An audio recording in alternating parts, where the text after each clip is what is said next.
Hello everyone, welcome back to my channel. आज हम इस वीडियो में एसएससी जीडी के लास्ट 10 डेज में किस तरह रिवीजन करें और क्या हम लोग का अप्रोच रहेगा, कौन कौन सी चीज़ हम लोग पढ़ें, कौन कौन सी चीज़ों को छोड़ दें, उसके बारे में बात करेंगे। जैसा कि मैंने लास्ट 30 डेज का भी एक टारगेट दिया था कि किस तरह अपने सारे सब्जेक्ट को अच्छे से कवर किया जाए और किस तरह अच्छा रिविजन किया जाए लास्ट के 30 डेज में। उसका मैंने एक चार्ट भी कम्युनिटी पोस्ट पे पोस्ट किया था, लेकिन अभी इस टाइम ऐसा है कि कुछ कुछ चीज़ें छूट जा रही हैं और कुछ कुछ नई चीज़ें आ रही हैं जिसको हम लोग कवर कर रहे हैं। तो मैंने 30 डेज का जो प्लान बनाया था, अभी तक तो मैं इसमें यही फॉलो कर रही थी कि ये सीट है, इस सीट को मैंने कम्युनिटी पोस्ट पे पोस्ट किया था। तो अभी तक मैं इसमें इस तरह फॉलो कर रही थी। जो भी इसमें जीएस का जो टॉपिक था, रीजनिंग का जो टॉपिक था, मैथ का जो टॉपिक था और हिंदी का जो टॉपिक था, मैं सारी चीज़ उसी हिसाब से कवर कर रही थी। लेकिन जैसा कि मेरे मैथ में नंबर इंक्रीज नहीं हो रहे थे, तो उसके लिए मैं जो ये इंडिविजुअल चैप्टर का मैं क्वेश्चन सॉल्व कर रही थी, तो कुछ लोगों ने मुझे ये सजेस्ट किया कि आप मिक्स क्वेश्चन की प्रैक्टिस करिए, मीन्स मिनी मॉक या सेक्शनल मॉक लगाइए, जिसकी वजह से आपका नंबर थोड़ा इंक्रीज होगा। ऐसे इंडिविजुअल सब्जेक्ट करते रहेंगे तो मतलब अच्छा हो जाएगा चैप्टर, लेकिन वो मिक्स में आने पे आपको थोड़ा हेजिटेशन होगा। तो इसके लिए आप मिनी मॉक या सेक्शनल मॉक टेस्ट दे के उसको अच्छे से एनालाइज करिए और वहाँ से क्वेश्चन प्रैक्टिस करिए, क्योंकि अब टाइम बहुत कम है तो मैथ का नंबर इंक्रीज करना है। तो इसलिए मैं अभी तक चैप्टर वाइज कर रही थी, लेकिन कुछ दिन से 2-3 दिन से या मे बी 5 दिन से मैं ऐसा कर रही हूँ कि जो भी मैं सेक्शनल मॉक टेस्ट या मिनी मॉक टेस्ट दे रही हूँ, उसको मैं पूरा एक बार देने के बाद पूरा अच्छे से एनालाइज कर रही हूँ और उससे रिलेटेड जितने भी क्वेश्चन बन रहे हैं या फिर उस टेस्ट में जितने भी क्वेश्चन है, हर क्वेश्चन को मैं बहुत अच्छे से प्रैक्टिस कर रही हूँ।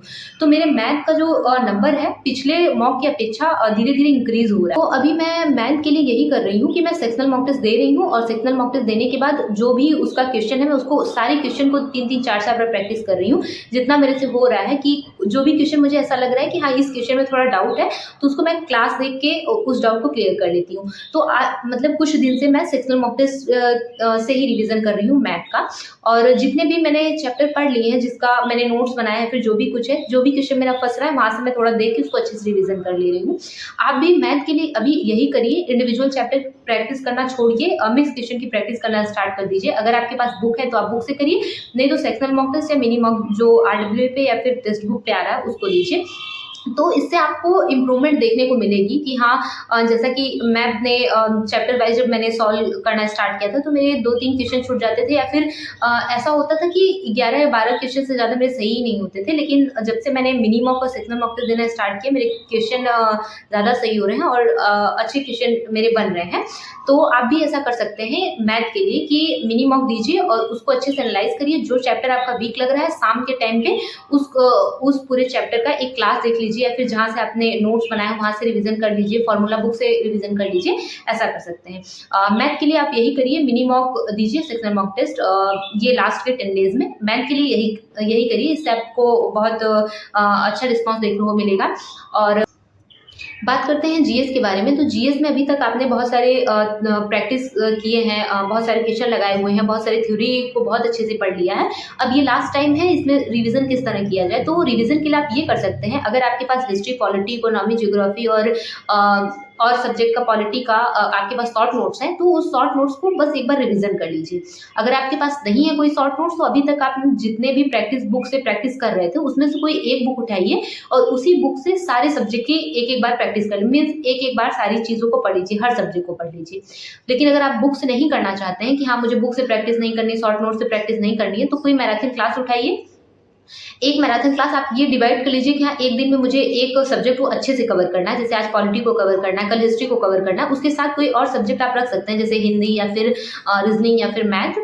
तो आप एक सब्जेक्ट को उठाइए और आप जैसे पूरा मैराथन 3-4 घंटे, 5 घंटे का मैराथन एक बार देख लीजिए। उसके बाद उस मैराथन को जो उसका पीडीएफ है, उसको एक बार रिवीजन कर लीजिए। इससे आपकी सारी चीज़ें पक्की हो जाएँ, क्योंकि अभी तक आपने बहुत सारा प्रैक्टिस और सारी चीज़ पढ़ी है। तो उससे मतलब एक तरह से ये कंफर्म हो जाएगा कि हाँ, ये मेरा क्लास एकदम कंप्लीट है, कि ये सब्जेक्ट मेरा श्योर है। फिर उसको देखने की भी ज़रूरत नहीं है कि हाँ, जो भी हमको मिक्स क्वेश्चन में जो सब्जेक्ट से क्वेश्चन मिलेंगे उसको हम करेंगे। लेकिन अभी क्या करना है कि जैसे आज आपने पॉलिटी का क्लास किया और आज ही आपने पॉलिटी के सारे जितने भी उसका वहाँ पे क्वेश्चन दिया हुआ था, उस क्लास का जो भी क्वेश्चन दिया था, उसका पीडीएफ पढ़ लीजिए। तो ये इस तरह से आपकी चीज़ें पक्की हो जाएंगी और फिर मिक्स क्वेश्चन के सेक्शनल मॉक टेस्ट देते रहेंगे तो आपको ये पता रहेगा कि हाँ, किस सब्जेक्ट से किस तरह के क्वेश्चन पूछे जा रहे हैं। तो जीएस के लिए आप ऐसे कर सकते हैं। और जो करंट अफेयर्स है, करंट अफेयर्स के लिए मैंने आपको ऑलरेडी बताया है। अभी मैंने ये जो चार्ट मैंने बताया है, इसमें एक एक वीडियो करके मैंने 12 वीडियो कंप्लीट, 12 मंथ का एक एक मंथ करके मैंने इसको कंप्लीट कर लिया। अभी इस टाइम मैं पीडीएफ रिवीजन कर रही हूँ। पीडीएफ रिवीजन में मैंने टेलीग्राम पे 2 पीडीएफ डाली है कुमार गौरव सर की। तो आप वो दो पीडीएफ कंप्लीट कर लीजिए। उसमें 1000 तक के क्वेश्चन दिए हुए हैं। तो उसमें नवंबर दिसंबर या 2-3 महीने का क्वेश्चन नहीं दिया हुआ है। तो उसके लिए आप कुमार गौरव सर की एक और क्लास है जो भी उन्होंने दिसंबर में करवाई है, 31 दिसंबर को करवाई है, उसको कर सकते हैं आप, उसका पीडीएफ रिवीजन कर सकते हैं। अगर आपके पास टाइम नहीं है करंट अफेयर्स को क्लास से देखने का, तो उसका रिवीजन करिए पीडीएफ से, जितनी बार आपसे हो सके उसका रिवीजन करिए। या फिर अगर आपके पास टाइम है तो आप एक एक मंथ करके उसको खत्म करिए, एक एक मंथ करके 2-2 3-3 बार देखिए, जितना आपके पास जिस हिसाब से समय हो। अगर आपका करंट अफेयर्स अच्छे से नहीं तैयार हुआ है तो 2-2 3-3 बार उस चीज को देखिए। अगर नहीं हो पा रहा है तो पीडीएफ का रिवीजन करिए। करंट अफेयर में मैंने 12 मंथ का पूरा कंप्लीट कर लिया है। अब इस टाइम में मैं पीडीएफ को पूरा रिवीजन कर रही हूँ एक एक मंथ करके। अगर आप क्रेजी जी के ट्रिक से कर रहे हैं तो वहाँ पे पीडीएफ फ्री में नहीं अवेलेबल है, तो उसके लिए आप क्लास देख लीजिए, या फिर आप कुमार गौरव सर की क्लास करके वहाँ से पीडीएफ का रिवीजन कर सकते हैं। तो करंट अफेयर्स के लिए ये हो गया। और स्टैटिक के लिए मैंने आपको मोस्ट इंपॉर्टेंट टॉपिक जो इस चार्ट में मैंने लगाए हुए हैं, कि जितने भी टॉपिक मैंने यहाँ पे लिखे हुए हैं उन सभी टॉपिक को रिवीजन करना मत भूलिएगा। किसी भी कीमत पे सारे टॉपिक को अच्छे से तैयार कर लीजिए, चाहे वो इसमें लिखा हुआ एक एक टॉपिक मोस्ट इंपॉर्टेंट है, हर एग्जाम में आपको क्वेश्चन वहां से देखने को मिलेगा। तो ये सारे टॉपिक बहुत अच्छे से तैयार कर लीजिए। जीएस में ये करिए और करंट अफेयर्स पे अच्छे से ध्यान दीजिएगा। अभी तक अगर आपने नहीं पढ़ा है तो उसको बिल्कुल भी स्किप मत करिएगा, उसको पढ़ के चलिएगा, अच्छे से पढ़िएगा उसको। तो करंट अफेयर, स्टैटिक और जीएस की ये सारे सब्जेक्ट वो देते रहिएगा। और पर डे कोशिश करिए कि एक फुल मॉक जरूर दीजिए, जितना मतलब हो सके आप प्रैक्टिस करिए मॉक टेस्ट की, कि ताकि आपको एग्जाम में कोई प्रॉब्लम ना हो। मॉक टेस्ट की आपकी इतनी हैबिट हो जानी चाहिए कि एग्जाम में कोई प्रॉब्लम ना हो। तो एक मॉक टेस्ट देते रहिए और साथ में जीएस का सेकंड मॉक टेस्ट देते रहिए। ये जीएस के लिए करिए आप लास्ट के 10 डेज में।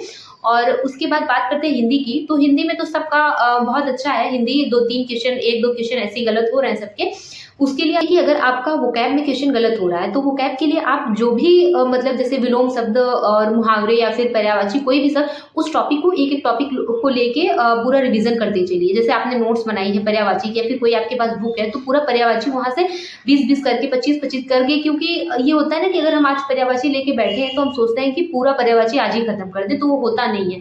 हम लोग चाहे जितनी भी कोशिश करें 20-25 से 30 से ज्यादा याद ही नहीं होता है, क्योंकि ऐसे कुछ कुछ टफ वर्ड होते हैं जो पहले कभी देखे नहीं होते, या फिर जो प्रैक्टिस में इतनी नहीं है। क्योंकि पर्यायवाची हम लोग को बहुत सारे आते हैं, लेकिन कभी कभी क्वेश्चन में ऐसे शब्द या फिर ऐसे कुछ स्टेटमेंट दे दिए होते हैं जो हम लोग को ऐसा लगता है इसको इससे पहले कभी देखा ही नहीं है। तो इसके लिए आप करिए कि 20-20, 25-25 पर्यायवाची, विलोम शब्द, ये सब याद करते चलिए। हिंदी में इन्हीं से प्रॉब्लम होती है, बाकी और किसी चीज़ से प्रॉब्लम नहीं होती, सारी चीज़ बन जाती है, बस वोकैब में ही प्रॉब्लम होती है। तो उसके लिए आप 20-20, 25-25 का एक टारगेट बनाइए, 30-30 जितनी आपकी क्षमता हो उस हिसाब से टारगेट बना के उसको कंप्लीट करते चलिए। हिंदी में तो यही है। और साथ ही साथ सेक्शनल मॉक टेस्ट देते रहिए। अगर आप फुल मॉक दे रहे हैं तो वहाँ से भी आपका अच्छा रिविजन हो जा रहा है। हिंदी के लिए ये है। और रीजनिंग के लिए, तो रीजनिंग के लिए अभी इस टाइम तो आप सेक्शनल मॉक टेस्ट दीजिए। रीजनिंग के लिए जितना हो सके सेक्शनल मॉक टेस्ट दीजिए। जो भी टॉपिक आपको टफ लग रहा है, ऐसा लग रहा है कि ये टॉपिक मुझसे बन नहीं रहा है, क्योंकि इसमें एक ऐसा क्वेश्चन आ रहा है जो कि जैसे 50 L और 20 B ऐसे करके दे रहा है। तो B L और जो अल्फाबेट लिखे हुए हैं वहाँ पे एक सिंबल लगाना है, सिंबल लगा के वहाँ पे आंसर लाना है। तो उसमें थोड़ा टाइम लग रहा है, समझने में ये लग रहा है कि हाँ यहाँ पे क्या होगा या फिर कौन सा सिंबल होगा। तो थोड़ा टाइम, अगर आप पहले ही उस क्वेश्चन में उलझ गए ना तो बहुत सारे क्वेश्चन खराब हो जाएंगे, मीन्स आप अटेम्प्ट नहीं कर पाएंगे। तो ऐसे क्वेश्चन अगर आ रहे हैं, 1-2 बार अटेम्प्ट करने पर अगर आपको नहीं समझ में आ रहा है तो उसको छोड़ के आगे बढ़िए। लास्ट के टाइम पे जब उसको अटेम्प्ट करेंगे आप ना, तो 1 या 2 बार में ही बन जाएगा क्वेश्चन। तो ज्यादा टाइम वहां खर्च मत करिए। किसी भी क्वेश्चन पे ज्यादा टाइम, रीजनिंग में किसी भी क्वेश्चन पे ज्यादा टाइम नहीं देना है। जैसे अगर आप सिटिंग अरेंजमेंट कर रहे हैं, सिटिंग अरेंजमेंट टाइम लग रहा है, तो उस क्वेश्चन को छोड़ दीजिए, नेक्स्ट क्वेश्चन करिए। जितना क्वेश्चन सारा कर लीजिए, जब आपके पास टाइम बच रहा है तो फिर उस क्वेश्चन को अटेम्प्ट करिए। सिटिंग अरेंजमेंट कभी कभी ऐसा होता है कि क्वेश्चन बन नहीं पाता है, और कभी कभी मिसिंग नंबर में क्वेश्चन नहीं बन पाता है, तो वहाँ पे हम लोग उलझ जाते हैं कि इसको करके तभी आगे बढ़ेंगे। तो उस टाइम अगर 1-2 अटेम्प्ट में आपका नहीं हो पा रहा है तो उसको छोड़ दीजिए, लास्ट में करिएगा जब टाइम बचेगा, क्योंकि वो क्वेश्चन ही सारे क्वेश्चन का टाइम ले रहा है। तो इससे अच्छा है कि उसको अभी स्किप करते हैं, बाकी सारे क्वेश्चन को करने के बाद उसको अटेम्प्ट करते हैं। तो रीजनिंग के लिए आप सेक्शनल मॉक टेस्ट दीजिए इस टाइम, और जितना हो सके आप प्रैक्टिस करने की कोशिश करिए, जो भी टॉपिक आपसे नहीं बन रहा है। तो इसी तरह भी मैं कर रही हूँ कि के लिए मैं सेक्शनल मॉक टेस्ट दे रही हूँ और उसका एनालाइज करके खूब अच्छे से प्रैक्टिस कर रही हूँ। जो भी टॉपिक मुझे ऐसा लग रहा है वीक लग रहा है, उसको मैं एक बार अपने नोट से या फिर फॉर्मूला बुक से या फिर टीचर की क्लास देकर उसको कवर कर रही हूँ। और जीएस में जो भी मैंने सारे टॉपिक कंप्लीट कर लिए हैं, मैं पिनाकिल की बुक से प्रैक्टिस कर रही हूँ और आने वाले टाइम में जितने जो भी मैराथन लगे हुए हैं या फिर जो मैराथन आएंगे उसको मैं देख के और उसका पूरा पीडीएफ रिवीजन करूंगी। मेरा आगे का यही टारगेट है। अभी तो मैं पिनाकल से प्रैक्टिस कर रही हूँ और हिंदी के लिए मैं वोकैब को तैयार कर रही हूँ। कुछ ऐसी चीजें हैं जो मुझे याद नहीं है अभी, तो उसको मैं 20-20, 25-25 मुहावरे, विलोम शब्द ऐसे करके मैं उसको कंप्लीट कर रही हूँ वहाँ से, और पर डे एक सेक्शनल मॉक टेस्ट दे रही हूँ। सेक्शनल मॉक टेस्ट मैं आरडब्ल्यू और टेक्स्ट बुक दोनों से दे रही हूँ, और चाहे वो हिंदी का हो, रीजनिंग का हो, मैथ का हो या फिर जीएस का हो, और एक फुल मॉक दे रही हूँ। अभी इस टाइम सिर्फ रिवीजन के ऊपर मैं पूरा मेरा फोकस है, जितना हो सके मैं रिवीजन कर रही हूँ। और जो भी मेरे पास शॉर्ट नोट्स हैं जीएस के लिए, जो भी मेरे पास शॉर्ट नोट्स हैं, अगर मुझे ऐसा लग रहा है कि मुझे उस जगह से अच्छे से याद हुआ है और मैं वहीं से रिवीजन करूं ताकि मेरी चीज़ें पक्की हो जाएं, तो मैं अपने शॉर्ट नोट से ही रिवीजन कर रही हूँ जीएस के लिए। और स्टैटिक करंट अफेयर्स के लिए मैंने आपको बता दिया, और रीजनिंग और हिंदी के लिए भी मैंने आपको बता दिया। तो इस तरह आप अपना अच्छा रिवीजन कर सकते हैं। अभी मैं इसी तरह कर रही हूँ। आज मैं बहुत टाइम बाद वीडियो अपलोड कर रही हूँ क्योंकि मेरा जीएस, हिंदी और रीजनिंग में स्कोर तो अच्छा बन रहा था, लेकिन मैथ में स्कोर मेरा नहीं इम्प्रूव हो रहा था। तो मुझे ऐसा लग रहा था कि टाइम भी बहुत कम है और मैं बहुत पैनिक हो रही थी उस चीज़ को लेके। तो इसलिए मेरा ज़्यादा टाइम उन्हीं चीज़ों पे था कि मैं उस नंबर को कैसे इंक्रीज़ करूँ और मैं कैसे नंबर इंक्रीज़ करूँ और किस तरह प्रैक्टिस करूँ। तो मेरा पूरा फोकस उसी पे था, इसीलिए मैं थोड़ा ध्यान कम दे पाई। बट मैं बीच-बीच में अपने स्कोर का अपडेट करती रहती हूँ कि मेरा किस सब्जेक्ट में कितना स्कोर आ रहा है। आप लोग भी अच्छे से पढ़ाई करिए, और मैं थोड़ा जल्दी-जल्दी बोल रही हूँ, थोड़ा मैनेज कर लीजिएगा क्योंकि मुझे पता है कि आप सभी के पास टाइम बहुत कम है और सब लोग अपने स्टडी में लगे हुए होंगे।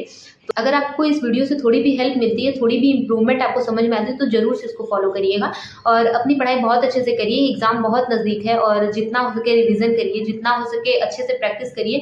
अभी 10 या 11 दिन हैं और जो भी है आपको पूरा इसमें अपना लगा देना है। अगर ज़्यादा से ज़्यादा अगर टाइम देना पड़े तो भी यहाँ पे दीजिए। उसके बाद जब पेपर अच्छा हो जाएगा तो फिर अपना और काम पे और चीज़ों पे फोकस करिएगा। अभी पढ़ाई में बहुत अच्छे से ध्यान दीजिए। थैंक यू सो मच मेरी वीडियो को देखने के लिए।